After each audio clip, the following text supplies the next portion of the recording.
We began with silence. A moment before the storm, the players standing still under the weight of something heavier than football. For once, the noise dropped. The lights dimmed, not literally but in feeling, and it wasn't about tactics or starting 11s or who would take more shots. It was about Jota, 28 years old, gone, in a car crash that no amount of headlines could make less ridiculous or less brutal. Ousmane Dembélé later did a video game celebration after scoring, but it felt like more than pixels and posture. It felt like a player saying, "I knew him, and he mattered." Football so rarely pauses, but tonight it did, and the game never quite returned to normal. Now, let's talk about that first half. Or more accurately, let's try to explain a half that refused to be explained. PSG versus Bayern Munich, in a Club World Cup quarterfinal that somehow looked like a final wrapped inside a storm. We got a football match on paper and received something that felt like a Greek epic with shin pads. PSG started like a matchstick flicked against a wall. Desire Doue buzzing, Fabian Ruiz pulling strings, Kvicha Kvaratskhelia slipping through players like a fog on rollerblades. But Bayern held the line. Tight, alert, stiff, as if they had all read from a military manual on defensive structure. The first chance went to Michael Olise, who found himself in the PSG box with all the time in the world and did absolutely nothing with it. A weak shot. The kind you make when your mind is running laps around your body. And yet somehow, despite the passing and the pressing and the shouting from the sidelines, it remained goalless.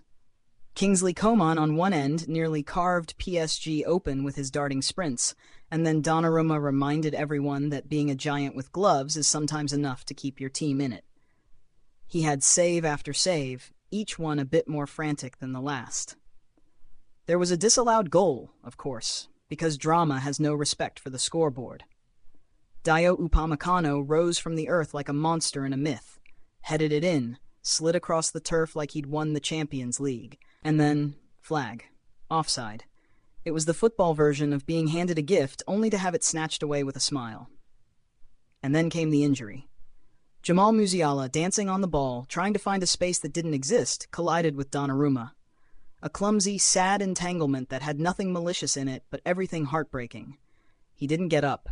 He was stretchered off, and even the PSG players looked shaken. Musiala isn't just a player. He's that kid who looks like he was born inside a football. And now he's out, hurt, in a game that hadn't even started scoring yet. By halftime, there were bruises but no breakthrough. PSG had the possession, Bayern had the corners, and both sides had about 20 arguments with the referee. You could feel the crowd shifting in their seats, whispering "when" like people watching a pot boil. This wasn't a match for the casuals. This was football as stress test. And still, it was 0-0. But don't mistake that for stillness. It was more like holding your breath for 45 minutes and hoping you don't pass out. The second half kicked off like someone had shouted "fight" in a quiet room. It wasn't a slow burn, it was a fuse, and it was already hissing. Right away, Bayern brought on Serge Gnabry, which felt like throwing a grenade and hoping it lands somewhere useful. PSG responded by throwing even more chaos onto the field. Ousmane Dembélé. The game didn't need more speed or flair or unpredictability, and yet, here we were. Enrique deciding to double down on madness. And then it happened. 78 minutes. Harry Kane loses the ball in midfield, not with a whimper, but with a clumsy, groaning turnover that echoed louder than the crowd. PSG sniffed blood like wolves wearing designer boots. A few passes later, the ball found Desire Doue, and he did what attackers do when the world freezes for half a second. He shot.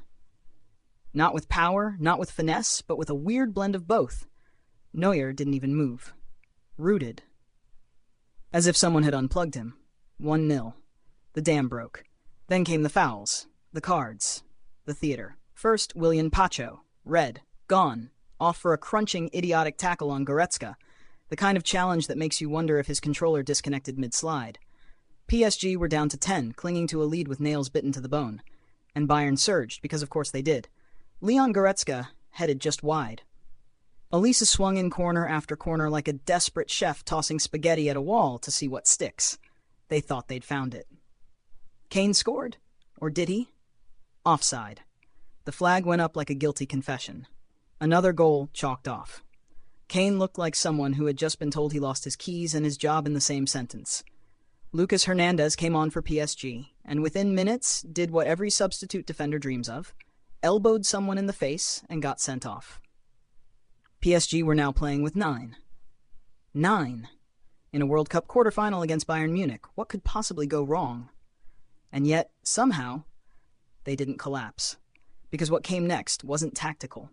It wasn't managerial genius. It was sheer, blinding willpower wrapped in panic. Hakimi picked up the ball. He dribbled past 1, 2, 3. How many Bayern defenders were there? Who knows? Hakimi wasn't counting. He cut the ball back to Dembélé, who by now had missed, hit the post, frustrated everyone, including probably his own parents. But this time, this didn't miss. First time. Far corner. 2-0. Absolute bedlam. The touchline exploded. PSG staff ran like lottery winners. The fans, who had spent the last 10 minutes chewing their scarves, lost their minds. Bayern looked broken. Not physically, emotionally. You don't go from facing 9 men to conceding a counterattack goal without questioning your entire life plan. And just for dessert, Bayern thought they had a penalty. In the 99th minute, Muller, somehow still upright, gets clipped. The referee points to the spot. Hope? No. Video assistant referee sends him to the monitor. No foul, no penalty, just despair. The whistle blew, and PSG, a team with 2 red cards, 9 bodies, a collective pulse rate of about 200, walked off winners. They didn't just win, they survived.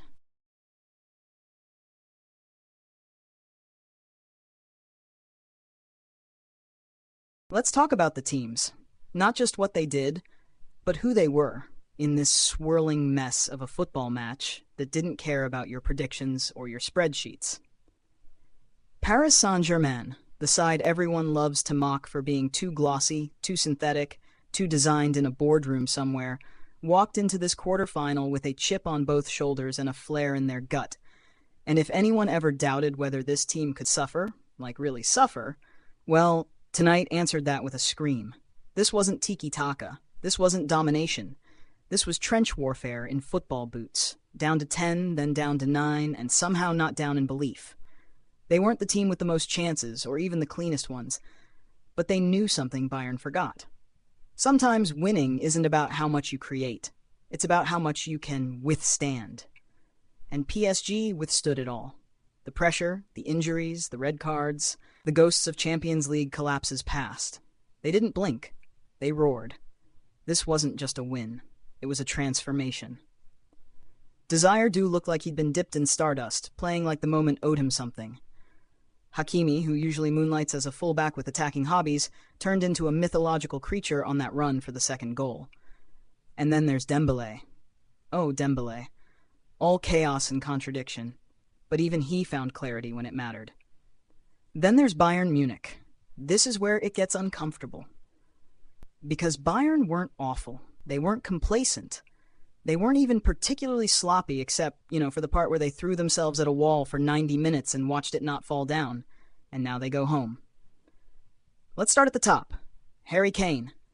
We'll get to his individual performance later, but in terms of what he represented tonight, confusion.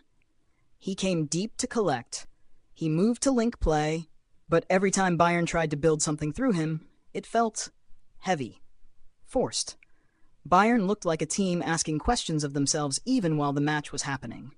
Vincent Kompany's game plan wasn't terrible. He wanted to frustrate PSG, then hit late, and for 70 minutes it worked. Ish. But when your team faces 9 men and still can't get the job done, that's not strategy failing. That's soul. That's urgency. And it just wasn't there. Pavlovic, Lamer, Olise had moments. Limer especially, before his yellow card, was everywhere and nowhere all at once. But there was no conviction.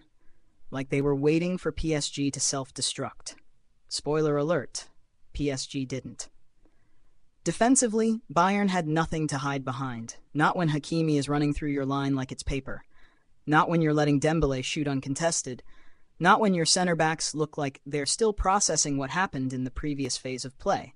This wasn't a typical Bayern loss. It was worse. It was a match where they played the numbers, held the ball, made the subs, and still watched the game turn its back on them. And when you've built an empire on ruthlessness, that kind of loss sticks in the throat. So here we are. PSG head to the semis. Bayern head to questions. One team played their life depended on it. The other played like it would all be fine eventually. It wasn't.